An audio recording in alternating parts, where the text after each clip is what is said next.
और बात करते एक बड़ी खबर की जो आगरा से, जहां पर बस और ट्रक के बीच हादसा हुआ और कार सवार 5 लोगों की जलकर मौत हो गई। बस और ट्रक की चपेट में आने से हादसा हुआ है। आगरा एक्सप्रेसवे पर भीषण सड़क हादसा हुआ है। खंदौली इलाके में यह हादसा हुआ है। बड़ी खबर हम आपको आगरा से बता रहे हैं, जहां पर 5 लोगों की जान चली गई। इस हादसे में कार कैसे जल रही थी, इन तस्वीरों के जरिए आप देख सकते हैं। बस और ट्रक के बीच टक्कर हुई और इस बीच ये कार हादसे का शिकार हुई है, जो ट्रक और बस के बीच में आ गई, जिससे कार में आग लग गई और कार सवार 5 लोगों की जलकर मौत हो गई है। शुरुआती जानकारी ये मिल रही है कि लखनऊ नंबर की कार है। ऐसे में इस बात के कयास लगाए जा रहे हैं कि कार सवार सभी लोग लखनऊ से आगरा आ रहे थे। उसी दौरान ये बेहद दर्दनाक हादसा हुआ, जिसमें 5 लोगों की जान चली गई है। आगरा के खंदौली इलाके की तस्वीरें हम आपको दिखा रहे हैं। इन 2 तस्वीरों के माध्यम से आप कल्पना कर सकते हैं कि हादसा कितना भीषण था।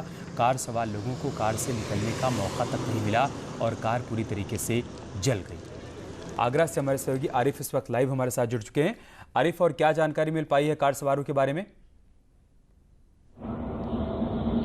देखिए अमित, यमुना एक्सप्रेसवे पर भीषण हादसा हुआ है। इसमें 5 लोगों की मौत हुई है। बताया जा रहा है कार सवार 5 लोग बैठे हुए थे और ये लखनऊ से नोएडा की तरफ जा रहे थे, और जो ट्रक है, कैंटर है, वो भी लखनऊ से नोएडा की तरफ जा रहा था और अचानक आपस में इन दोनों की भिड़ंत हुई है और इस भिड़ंत में 5 लोगों की।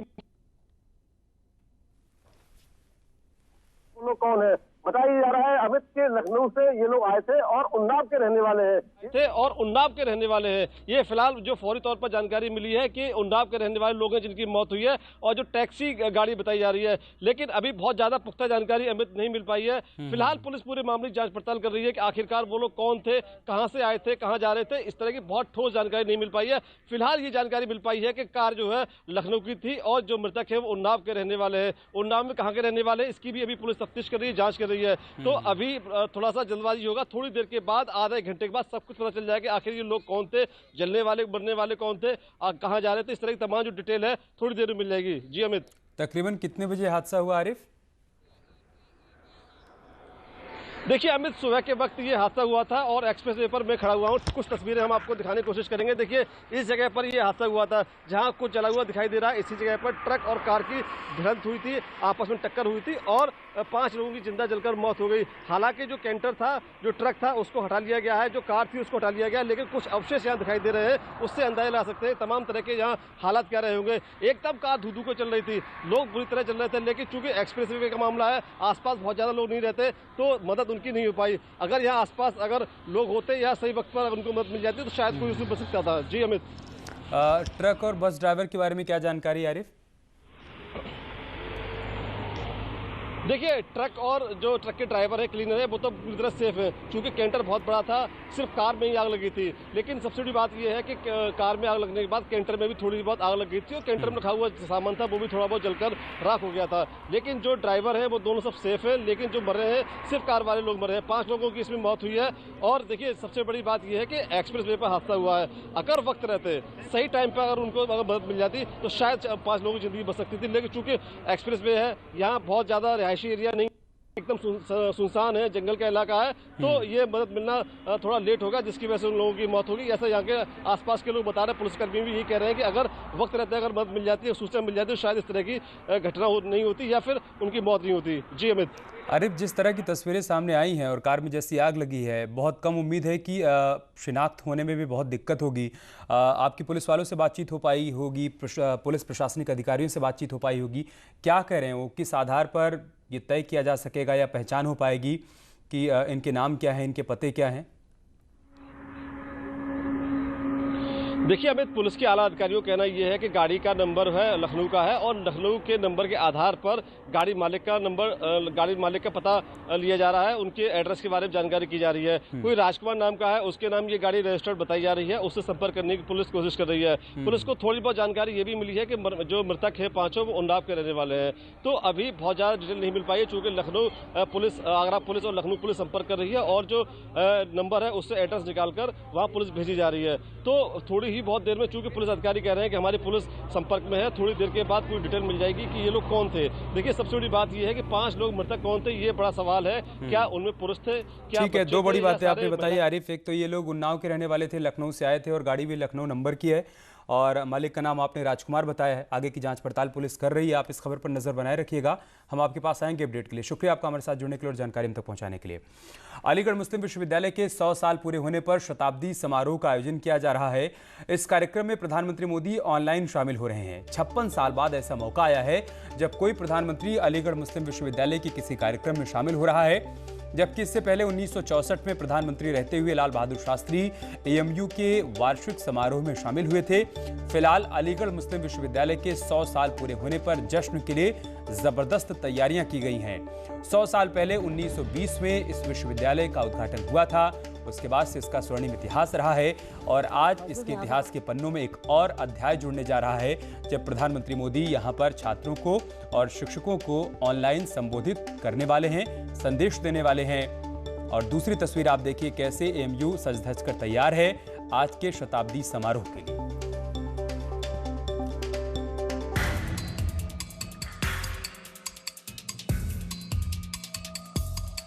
प्रधानमंत्री नरेंद्र मोदी आज अलीगढ़ मुस्लिम यूनिवर्सिटी के शताब्दी समारोह में शामिल होंगे।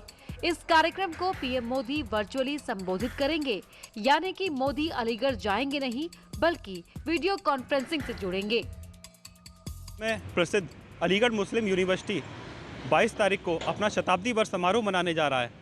देश के प्रधानमंत्री नरेंद्र मोदी जी वीडियो कॉन्फ्रेंसिंग के जरिए शताब्दी वर्ष समारोह को संबोधित करेंगे, जिसको लेकर एएमयू में तैयारियां जोर शोर से शुरू कर दी गई हैं। वहीं कुछ छात्रों ने इसका विरोध और आपत्ति भी जताई है। आखिरकार कौन है वे छात्र जो इस तरीके का विरोध और आपत्ति जता रहे हैं? अलीगढ़ मुस्लिम यूनिवर्सिटी में प्रधानमंत्री मोदी के कार्यक्रम को लेकर तैयारियां पूरी कर ली गई हैं। जो छोटे मोटे काम बचे हैं उसे पूरा करने में यूनिवर्सिटी प्रशासन जुटा हुआ है, लेकिन इन सब के बीच छात्रों का एक गुट और इरफान हबीब जैसे लोग पीएम मोदी के कार्यक्रम से खुश नहीं हैं। विरोध करने वालों का कहना है कि पीएम मोदी ना तो यूनिवर्सिटी के स्कॉलर हैं और ना इनका कोई इससे वास्ता है, तो फिर इन्हें क्यों बुलाया जा रहा है। या फिर बाबरी मस्जिद का फैसला रहा हो, या फिर ट्रिपल तलाक का कानून रहा हो, या 370 वाला मामला रहा हो, या हाल ही फिलहाल में भी सीएनआरसी को लेके जो कानून आया था, तो उसमें जो मुसलमानों के साथ जो ज़ख़म दिए गए उनको परेशान किया गया, तो कहीं ना कहीं मुसलमानों के दिल में इस बात का दर्द रहता है कि मोदी जी मतलब कोई एक ही कम्युनिटी को लेके चलते हैं। मुस्लिम्स के लिए उन्होंने कुछ नहीं किया। अलीगढ़ मुस्लिम यूनिवर्सिटी जो है ये मुस्लिम्स का फेस है, बहुत बड़ी यूनिवर्सिटी है ये। हाँ, मेरे लिए सबसे बड़ी खुशी की बात है कि 22 तारीख को जो है मेरी यूनिवर्सिटी का 100 साल होने जा रहा है, जो अलीगढ़ फ्रेटर्निटी के लिए इससे खुशी की कोई बात नहीं हो सकती। दूसरी खुशी की बात यह है कि हम उस जहां 100 साल होने जा रहा है, उसी 100 साल में देश के प्रधानमंत्री जो देश की सबसे बड़ी कुर्सी है वो मुझे एड्रेस करने जा रहे हैं। ये अलीगढ़ फ्रेटर्निटी के लिए सबसे बड़ी खुशी की बात है कि जो लोग पीएम मोदी के दौरे पर विरोध कर रहे हैं, उन्हें ये जरूर सोचना चाहिए कि नरेंद्र मोदी देश के प्रधानमंत्री हैं। उन्हें कोई भी व्यक्ति आमंत्रित कर सकता है और पीएम कहीं भी जा सकते हैं। सिर्फ विरोध करने के लिए विरोध करना कहां तक जायज है। और अलीगढ़ से हमारे सहयोगी रंजीत इस वक्त हमारे साथ लाइव जुड़ चुके हैं। रंजीत, क्या जानकारी, क्या अपडेट, कैसी तैयारियां हैं शताब्दी समारोह को लेकर?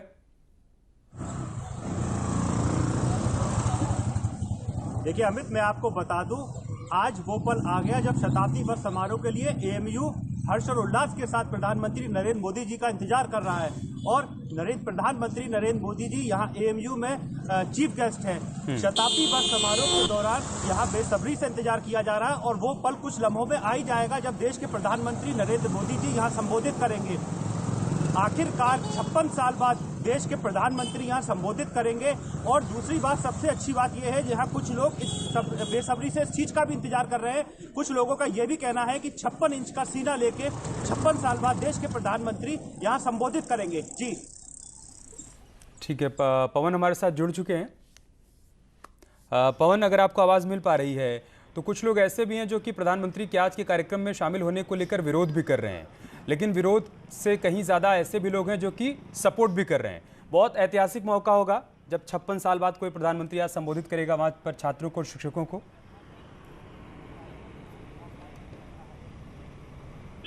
जी अमित, बिल्कुल एएमयू एक ऐतिहासिक दिन का गवाह बनने को तैयार है।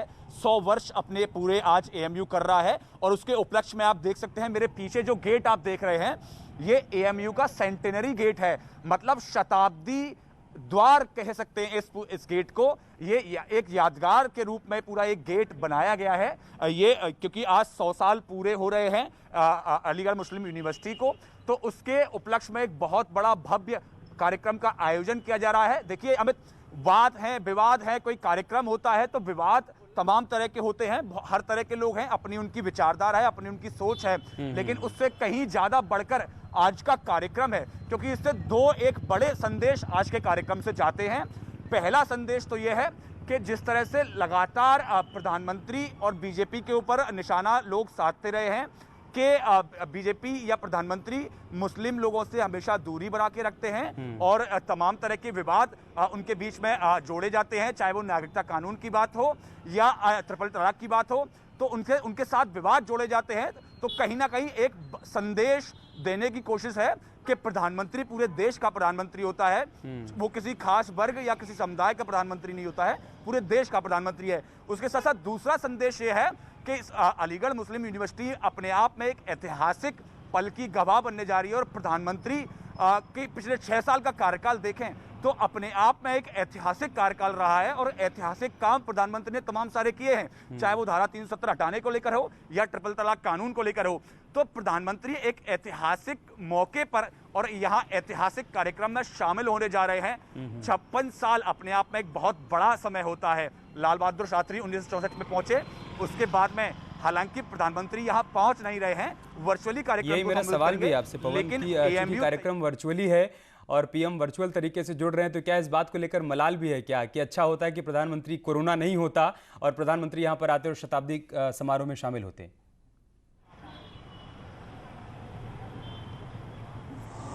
देखिए, जाहिर तौर पर लोग चाहते हैं प्रधानमंत्री को सुनना, और वो भी एएमयू जैसी जगह, अलीगढ़ मुस्लिम यूनिवर्सिटी, जहां कभी ना कभी कुछ ना कुछ विवादों का एक नाता रहता है, और प्रधानमंत्री अगर यहां आते तो एक और भव्य कार्यक्रम ज्यादा हो जाता। सीधे संवाद, देखो वर्चुअली एक संवाद होता है वो एक अलग होता है, लेकिन जब सामने फेस टू फेस जो संवाद जो होता है, चाहे वो छात्रों के साथ हो या यहाँ के जो प्रोफेसर्स हैं, टीचर्स हैं, उनके साथ हो, तो एक उसका अलग इम्पैक्ट होता है। लेकिन वो अपने आप में हमें एक ब्रेक लेना होगा। बहुत शुक्रिया आप दोनों का हमारे साथ जुड़ने के लिए और तमाम जानकारी, तमाम तस्वीरें हम तक पहुंचाने की।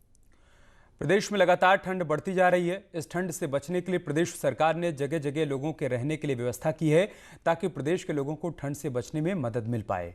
वैसे तो सरकार ने हर जिला प्रशासन को रैन बसेरे बनाने और उसमें सुख सुविधाओं की व्यवस्था करने के निर्देश दिए हुए हैं, लेकिन योगी आदित्यनाथ खुद भी वाराणसी में जमीन पर जाकर हकीकत को देख रहे हैं, परख रहे हैं।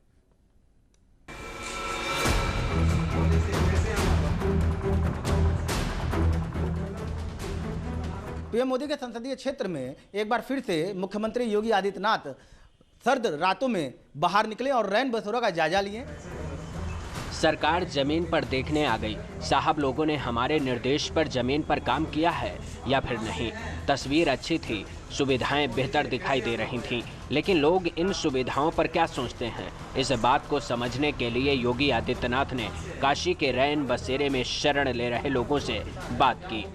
आप कहाँ से हैं? चंदौली से। कैसे आना हो यहाँ? कोई दिक्कत तो नहीं? कोई दिक्कत नहीं। कोई पैसा तो नहीं मांगता है? नहीं, कोई पैसा नहीं।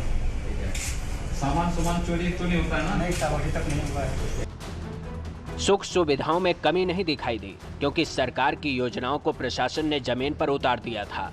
लोग खुश थे उन व्यवस्थाओं से जिन पर उनको एतबार था। कोई शिकायत नहीं थी क्योंकि प्रशासन ने सरकार के आदेशों को बेहतर अमली जामा पहनाया था। और आपका? चंदौली के ही रहने वाले हैं? यहाँ पे काम करने के लिए आप आए?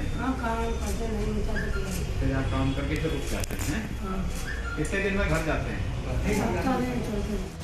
वैसे ये पहली बार नहीं है। सरकार हर बार की तरह ठंड के मौसम में शेल्टर होम बनाने का काम करती है और इन जगहों पर लोगों को मूलभूत सुविधाएं देने का काम करती हैं। लेकिन जब सरकार लोगों के बीच पहुंच गई तो लोग इस बात से खुश दिखाई दिए कि कम से कम हमारी सरकार हमारे बीच आकर हमारे दुख दर्द को समझ तो रही है। आपका फ्रैक्चर हो गया, आप कैसे काम करेंगे? बस सर, यही तो दिक्कत हो गई है। ये कहाँ कराया?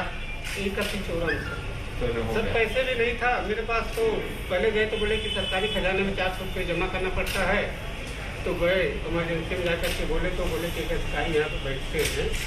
आपने कार्ड नहीं बनाया आयुष्मान भारत वाला? नहीं सर, वो सब बनवाना चाहिए ना। दरअसल जिस व्यक्ति के साथ मुख्यमंत्री की चर्चा होती आपने देखी, वो एक्सीडेंट के बाद चोलापुर से चलकर अपने हाथ में प्लास्टर कराने आया था। देर होने के चलते शेल्टर होम का सहारा ले लिया और फिर इस मौके पर मुख्यमंत्री से मुलाकात हो गई। योगी ने पूछ लिया तो मजदूर ने अपनी पीड़ा को सरकार से साझा कर लिया और इस दर्द को सुनकर योगी आदित्यनाथ ने अधिकारियों को आयुष्मान योजना का लाभ दिलाने के निर्देश दिए हैं। वाराणसी से न्यूज 18 के लिए रवि पांडे की रिपोर्ट। दरअसल सीएम योगी आदित्यनाथ वाराणसी के दौरे पर पहुंचने के बाद सबसे पहले पुलिस लाइन में सर्किट हाउस पहुंचे, जहां अधिकारियों के साथ काशी के विकास कार्यों पर अपडेट लिया और फिर जमीन पर विकास कार्यों की हकीकत देखने पहुंच गए। तस्वीरों में आप देख सकते हैं मुख्यमंत्री अधिकारियों के साथ मैप के जरिए समझने की कोशिश कर रहे हैं कि काशी में किस जगह पर कौन सा बदलाव किया गया है। इस हकीकत को समझने के बाद मुख्यमंत्री योगी आदित्यनाथ बाबा भोलेनाथ के दरबार पर भी पहुंचे और फिर पूरे विधि विधान के साथ पूजा अर्चना की और शिव के दरबार से आशीर्वाद लेकर अपने मिशन पर जुट गए।